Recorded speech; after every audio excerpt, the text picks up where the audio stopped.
puxados por pescadores que lavavam as suas redes. E entrou num dos barcos e pediu a Simão, seu dono, que o afastasse um pouco da praia. Então sentou-se no barco e dali ensinou as multidões. Quando terminou de falar, disse a Simão: agora vá para onde é mais fundo e lancem as redes para pescar. Simão respondeu: mestre, trabalhamos duro a noite toda e não pegamos nada, mas por ser o Senhor quem nos pede, vou lançar as redes novamente. Dessa vez, as redes ficaram tão cheias de peixes que começaram a se rasgar, e pediram ajuda aos companheiros do outro barco, e logo os dois barcos estavam tão cheios de peixes que quase afundaram. Quando Simão se deu conta do que havia acontecido, caiu de joelhos diante de Jesus e disse: por favor, Senhor, afasta-te de mim, porque eu sou um homem pecador. Pois ele e seus companheiros ficaram espantados com a quantidade de peixes que haviam pescado, assim como seus sócios Tiago e João, filho de Zebedeu. E Jesus respondeu a Simão: não tenhas medo, de agora em diante você será pescador de homens. E assim que chegaram à praia, deixaram tudo e seguiram a Jesus. Senhor, aqui está diante de nós a tua santa palavra. Fale ao coração de cada um dos que estão agora nos ouvindo, através do Facebook, através de uma rede social. Ministra esse coração, como o Senhor já falou a minha vida, em nome de Jesus. Que palavra maravilhosa! Eu amo esse texto sagrado, porque nos fala de um chamado com propósito. Eu quero nessa noite ministrar a sua vida sobre um chamado com propósito. Há dois livros que eu gosto, que levam o título de Uma Vida com Propósitos e Uma Igreja com Propósitos. A vida do ser humano, ela não encontra sentido, ela não vai para frente enquanto nós não entendemos que nós temos que ter um propósito. Fomos colocados na terra por Deus com propósitos. Enquanto não entendemos o propósito de Deus para a nossa vida, nós vamos dar voltas, nós vamos andar de um lado para o outro, nós vamos, como diz a expressão popular, bater cabeça, nos frustrar em relacionamentos, nos frustrar porque o homem não atende os nossos anseios, nos frustrar porque alguém traiu a nossa confiança, nós vamos nos frustrar porque nós não vamos ter tudo o que queríamos ter, nós não vamos conseguir comprar tudo o que queríamos comprar, nós viveremos frustrados enquanto não encontrarmos o propósito da nossa vida. E só encontramos o propósito da nossa vida quando ouvirmos um chamado, o chamado daquele que nos dá propósito, o chamado daquele que nos faz entender por que e para que estamos aqui nessa terra e para onde iremos após partirmos dessa terra. Jesus, aqui, o evangelista Lucas, ele relata que uma multidão apertava Jesus, uma multidão queria ouvir a palavra, uma multidão estava próxima a Jesus, querendo ouvir os ensinamentos de Jesus. Jesus, ele apareceu pregando o evangelho, fazendo grandes milagres, grandes maravilhas, e as multidões queriam ouvi-lo. E no capítulo 5, o evangelista Lucas, ele é o único evangelista que relata, entre os 4 evangelistas, esse chamado de um homem,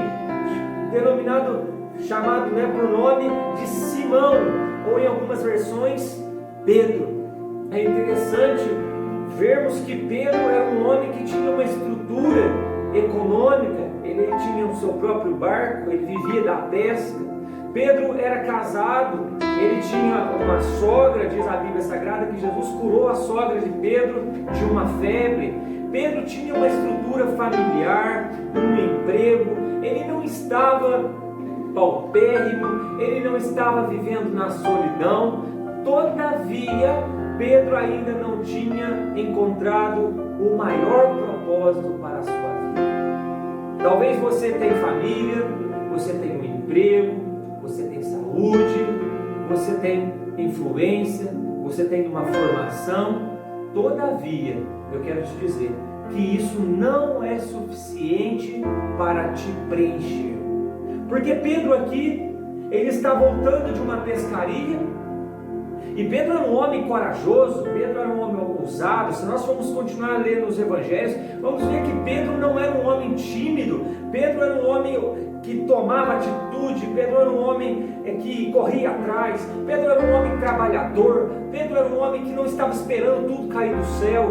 Pedro, ele tentava, como o homem faz. Muitos homens batem no peito e falam: isso que eu tenho é fruto do meu esforço, eu conquistei pela minha sabedoria, eu conquistei porque eu trabalhei, eu dei duro, eu acordei cedo e dormi tarde, eu suei a camisa.